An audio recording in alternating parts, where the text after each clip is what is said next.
Welcome to another blog post by Sipping Reality. Not the same. January 29th, 2025. I woke up today and I'm not the same as I was yesterday. One twist or turn and I shift. Yesterday I allowed a desire to enter my mind that I had never allowed before. A primal one.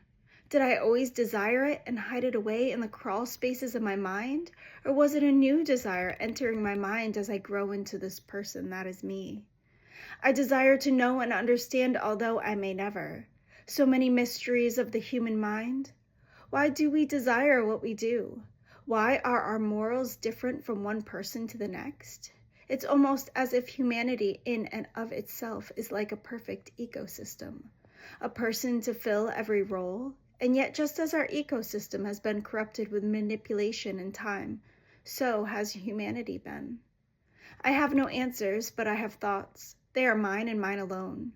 I used to desire for others to agree with all my thoughts. If you disagree, then one of us had to be wrong. And if I was wrong, then there must be something wrong with me. I no longer care if I'm wrong. I seek to understand, and I must be wrong sometimes to truly dig in and learn. I must also be open to listening and to consider. What are your thoughts? Can we have brand new desires that enter our mind and integrate with who we have been, making us a new creature? Or do all our desires exist within us somewhere from a starting point or a core human trait? These desires, do they only come to mind when we are uninhibited or experience something new, such as a trauma? Are we all capable of great evil and of good? This is an interesting question. There are people that believe all of humanity is good at its core. There are no bad parts, as Richard C. Schwartz, PhD, says in his book called No Bad Parts. But when we consider only good at the basis of all humanity, do we become delusional to believe that some people incapable of change can change? Because of my empathy, I couldn't understand that someone else didn't have any. It took a lot for me to see and accept that not all of humanity can empathize. It is on a spectrum like all other things human, and there is a line that some seem to cross that have such a lack for empathy that they can't even believe you have empathy.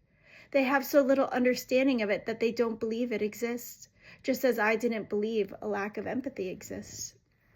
It can be dangerous to believe that someone capable of wickedness and incapable of loving you can change, and even some that can change won't. Many won't ever make that choice. Change isn't easy and we don't like it as humans in general. There is enough evidence to show that the majority of humanity resists change. Then factor in that to change ourselves takes looking at ourselves in a new light. To look only at our lack and flaws without considering anyone else's lack or flaws outside of us. For an abused, victimized person to look only at themselves and their part can be an excruciating journey. When earnestly a victim of horrific wrongdoing, the only way for us to change is to weed out all the voices of others and actions of others and take an honest look at ourselves apart from it all to see where we can do better. We can all do better. I can anyways. With that said, there is a real importance to understanding the difference between a toxic person in your life who can change and one that will not. It's the line that exists that should tell us whether to block or never look back, or to be patient and empathetic and give someone room to grow while we love them through it. When we just start cutting anyone out that has one red flag, we have now become the toxic person and become destined to be alone. And on the other hand, when we believe all people can change and allow someone to play on our empathy through guilt, and we stay and stay, we also end up alone. I don't want to end up alone. If it happens, I will be okay.